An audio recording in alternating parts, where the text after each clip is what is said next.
Pelo tempo regimentar, 10 minutos, deputado. Senhor presidente, Mauro Pereira, meu correligionário, que dignifica o PMDB do Rio Grande do Sul, senhoras e senhores deputados, percebemos aqui dessa tribuna, hoje, tanto da parte dos oradores que me antecederam, uma só preocupação. Uma preocupação na busca do fortalecimento institucional do Parlamento brasileiro, principalmente o Congresso Nacional, quando assumiu a responsabilidade, por um lado, de avançarmos no que diz respeito à questão mais arguída, a questão mais levantada com relação aos procedimentos políticos do nosso país. Essa semana mesmo tive a oportunidade, em 2 cidades do interior do estado do Ceará, na minha zona norte, Uruburetama e Itapipoca, na Câmara Municipal, fazer o debate da reforma política. E o ânimo é tão grande que os debates se prolongam e todos aqueles que têm na política uma preocupação, uma vocação, um estímulo, sabem que o Brasil precisa se renovar. O Brasil precisa se ajustar. O Brasil precisa sair de um modelo que ficou saturado ao longo dos últimos anos e que nós não aguentamos mais, muitas vezes, tentar se justificar os desvios, os descaminhos, até mesmo a roubalheira, numa justificativa implacável, que serve para financiar políticos, que serve para financiar partidos políticos, que serve para financiar as campanhas eleitorais. É exatamente para mudar esse mote, é exatamente no sentido de reoxigenar e de se adaptar a uma nova realidade que busca transparência, amplia participação, que nós do PMDB, desde o nosso presidente, vice-presidente da República, Michel Temer, até o mais simples militante, temos nos imbuído, no Brasil inteiro, do Acre ao Rio Grande do Sul, num só projeto. Precisamos dar ao Brasil uma reforma política. Reforma essa que já vem sendo discutida nessa casa desde a Constituinte de 88, que no seu âmbito e no seu ambiente democrático liberalizou, deu uma nova feição ao Brasil do ponto de vista dos avanços sociais, dos avanços políticos, mas não fez a reforma política tão desejada. E aquele modelo ainda oriundo do século passado, anterior sequer à redemocratização, ainda da constituição dos partidos delegados, como Arena e MDB, persistem em muitas causas, em muitos momentos do processo eleitoral. É exatamente para buscar essa renovação, aquilo que aqui foi colocado anteriormente pelo deputado Henrique Fontana, do PT do Rio Grande do Sul, do qual eu discordo de pontos programáticos aqui colocados pelo deputado do PT, mas sou obrigado a concordar e reafirmar que nós temos um objetivo. O Congresso Nacional não pode mais postergar esse momento.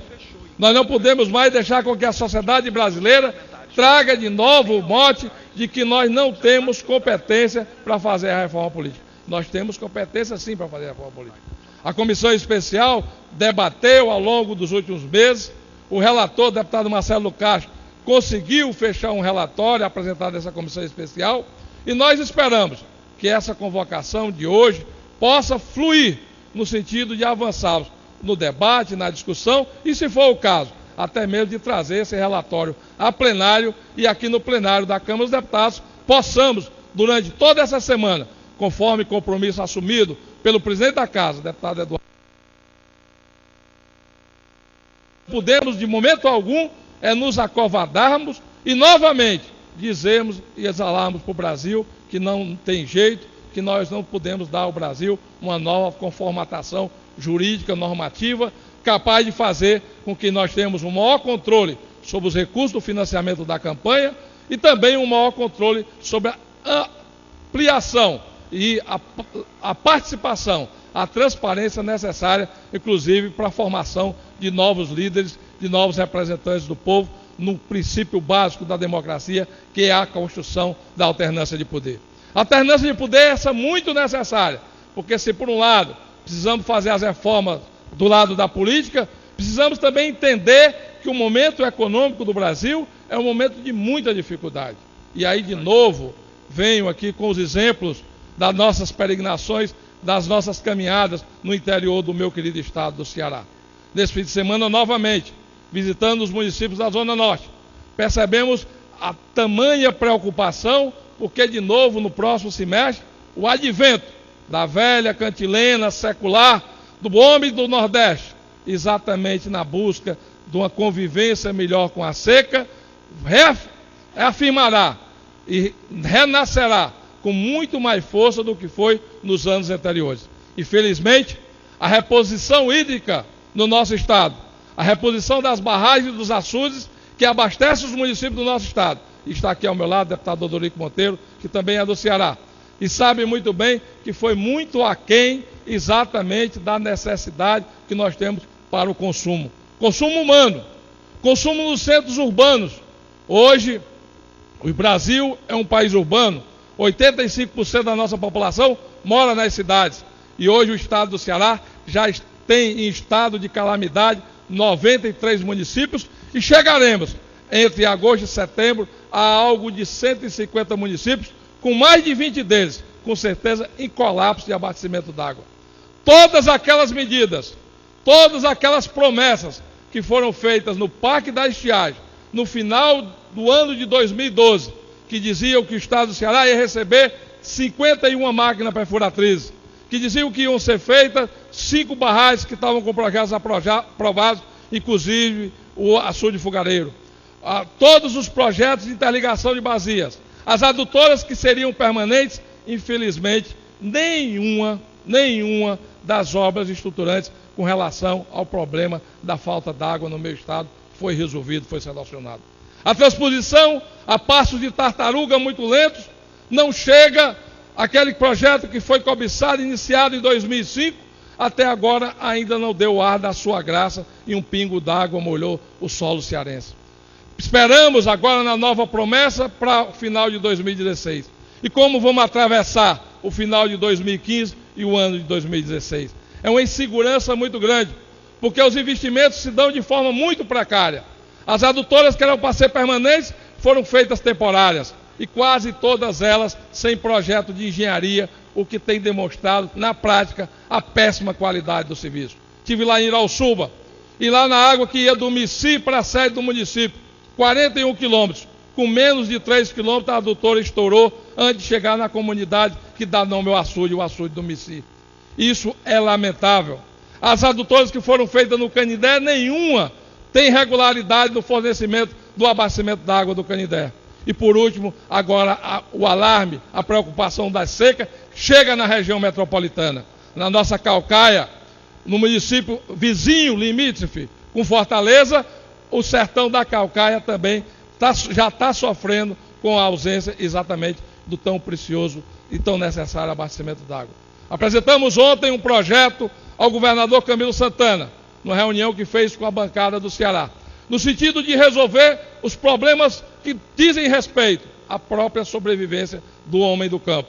E dentro desse projeto, um projeto inclusive nascido de uma ideia do engenheiro, melhor engenheiro do Ceará em Recursos Hídricos, professor Pérez de Macedo, no sentido de fazer com que as águas do Castanhão possam chegar ao Vale do Curu, numa transposição entre a água que chega no Gavião e Pacajus, que abastece Fortaleza, para o açude dos Sítios Novos, no interior da Caucaia, e dos Sítios Novos puxando até o açude General Sampaio, e com isso garantindo o abastecimento d'água de todas as cidades do Vale do Curu. São 22 cidades, 18 delas já apresentando problema da falta d'água, como por exemplo já falei do Canindé e também de Itajaçuoca, a terra natal do meu pai. É exatamente para que nós possamos ter o compromisso de início, meio e fim, para que nós possamos ter uma sinalização que as políticas públicas não podem se perder apenas no discurso, é que se faz necessário esse grande apelo que nós estamos mobilizando hoje, na reconstituição, na reafirmação de um pacto federativo, que leve em consideração a harmonização entre as prefeituras municipais, os governos estaduais e o governo federal, imbuídos na tarefa da solução dos problemas que o povo sofre no dia a dia. Nós não aceitamos mais esse poder tão centralizado de Brasília, que muitas vezes determinam políticas públicas que se perdem no tempo e no espaço, porque no país do tamanho do continente como o Brasil, a cada momento é chamado para a atenção de uma nova postura emergencial governamental e aqueles compromissos assumidos vão se perdendo exatamente com o vento no tempo que consomem as palavras que foram ditas. São séculos de luta contra a seca. É necessário o fortalecimento dos municípios para que eles possam, inclusive agora, fazer um enfrentamento direto com o problema que nós estamos vivendo. É necessário que os governos estaduais possam corresponder à expectativa, porque serão cobrados e muito cobrados agora. E aí já se fala em criar um novo órgão para fazer a gestão da transposição. De novo vem o debate de mais cargos públicos que precisam ser criados. Não, nós temos uma instituição secular, nós temos o Departamento Nacional de Obras contra a Seca, que pode cumprir qualquer tarefa de administração de recursos hídricos em qualquer lugar do Brasil, sem demérito para nenhum outro órgão técnico dessa área. O que nós precisamos é que os governadores do Nordeste possam pactuar no sentido de dar ao DENOX, de dar à SUDENE, um papel institucional que lhe é peculiar, que é da natureza, sua natureza específica. Para concluir, senhor presidente, só um minuto. Que até pela sua própria natureza e pelo seu próprio mérito de conhecimento, é capaz de fazer fluir ideias, projetos e execuções, porque hoje 68% da água acumulada do Nordeste é oriunda de barragens construídas e administradas pelo Departamento Nacional de Obras contra Secas. É esse desarranjo que todo dia inova na constituição de um novo órgão ou de uma nova política que precisa ser superado por políticas pragmáticas capazes de executar aquilo que é assumido. E por isso, senhor presidente Mauro Pereira, nós estamos acreditando muito nesse novo momento do Congresso Nacional, na revisão do Pacto Federativo, na comissão especial que eu presido, e aqui tem o companheiro do Rocha do Maranhão, que é nosso parceiro, junto com o deputado Esperidião Amin, que a gente possa dar ao país, agora já na marcha dos prefeitos amanhã, uma proposta, que será a pré-proposta dessa rearrumação de um Brasil que precisa voltar a crescer. Meu muito obrigado, senhor presidente. Muito obrigado. Que não que sejam menos importantes. Um segundo encaminhamento. Ministério de Santos, no meu estado de São Paulo.